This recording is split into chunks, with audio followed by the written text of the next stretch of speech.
Terima kasih rekan-rekan media semua. Hari ini ada beberapa menteri, kemudian kepala badan, juga ada Pak Arief kanan kiri ini. Salah satunya Pak Arief Satria, Rektor IPB, dan beberapa pakar pertanian diundang. Hari ini yang dibahas adalah mengenai integrasi BUMN di bidang pangan. Jadi bagaimana kita semua menyiapkan off-taker. Jadi Pak Presiden menyampaikan bahwa kalau rakyat ini, saudara-saudara kita ini fokusnya produksi, kemudian BUMN ini bisa ditugaskan untuk menjadi off-taker, maka nggak akan ada lagi harga jatuh di tingkat petani, memacu untuk produksi di hulu, sehingga nanti bisa terintegrasi.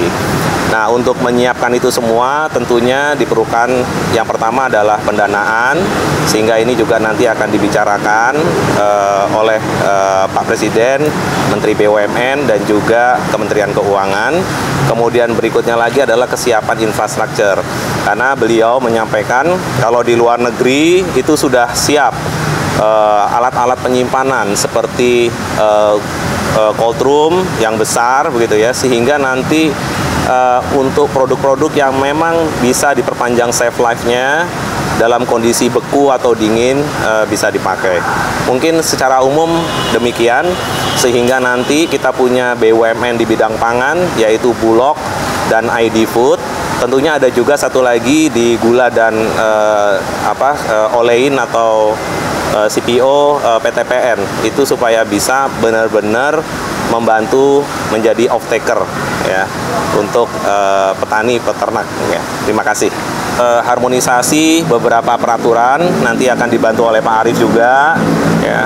Ada peraturan-peraturan yang perlu disinkronize dari beberapa kementerian, itu juga menjadi fokus kita.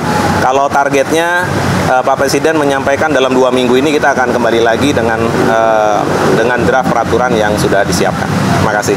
Ini padi, jagung, kedelai itu ada di Bulog, the rest ada di ID Food atau RNI. RNI itu kan holding BUMN pangan, di bawahnya kan ada BUMN di bidang perikanan, kemudian ada peternakan, kemudian juga ada seperti SAS itu untuk padi ya. Iya, masuk institusi juga ya. Poinnya adalah diberikan anggaran ya. Jadi anggaran ini ada 2 ceritanya.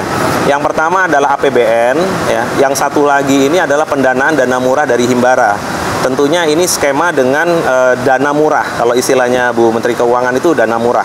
Dana murah itu berarti ada rate yang rendah. Nah, ini kan perlu sinkronisasi dengan teman-teman di Bank Indonesia juga dan Menteri Keuangan. Ya, misal ya, Bulog itu di bawah Menteri BUMN. Kemudian dalam Perpres 66 tahun 2021, Menteri BUMN memberikan surat kuasa kepada Kepala Badan Pangan Nasional untuk penugasan perum Bulog. Nah, ini kan perlu. Kemudian peraturan-peraturan turunannya. Kemudian kalau Bulog sendiri itu kan dari Menteri Keuangan diberikan kepada Menteri BUMN, itu sebagai contoh ya. Yang lainnya tentunya mengenai produk-produk juga sama ya. Nanti akan disampaikan juga begitu sudah siap. Enggak, tadi sama sekali tidak menyinggung mengenai harga beras. Tapi kalau untuk beras, perintah beliau sebelumnya adalah operasi pasar yang masif, sehingga stok Bulog yang hari ini sekitar 320.000 ton itu cepat digelontorkan. Kemudian pasar induk beras Cipinang yang stoknya 12.900, sekarang sudah 14.000.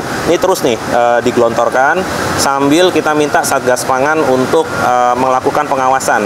Karena kalau di harga eceran tertingginya 9450 tetapi nggak dijagain 9450, nggak ada gunanya ya. Sambil kita dorong sebentar lagi dalam 1, 2 sampai 3 bulan ke depan, saudara kita Kementerian Pertanian kan memang sudah memulai beberapa panen.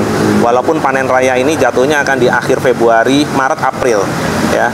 Panen raya yang dimaksud adalah apabila kebutuhan kita 1 bulan itu 2,5 juta ton, produksinya itu 1 bulan di atas 2,5 juta ton, itu kita baru bisa sampaikan itu panen raya.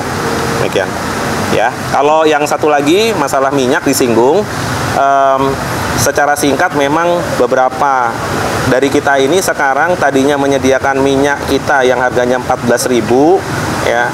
Ini diminati oleh lebih banyak orang juga gitu ya, sehingga memang perlu ditingkatkan produksinya, dan itu diproduksi dari teman-teman pengusaha dari 300.000 ton sebulan diminta untuk 450.000 ton sampai dengan 3 bulan ke depan ya. Mungkin demikian. Kalau kita melakukan sesuatu kan memang perlu waktu. Jadi ada waktu yang memang untuk memproses ini semua. Tapi peak season kita kan mulainya 23 Maret ya, start awal puasa. Sebelum awal puasa harusnya sudah tersedia. Terima kasih. So far nggak ada larangan pembelian, hanya Pak Mendak menyampaikan yang online di stop dulu deh gitu ya sementara, karena perlu untuk mengisi pasar. Jadi pasar yang dimaksud adalah GT, General Trade, yang satu lagi adalah Modern Channel. Jadi ini semua supaya bisa terpenuhi dulu. Ya. Terima kasih.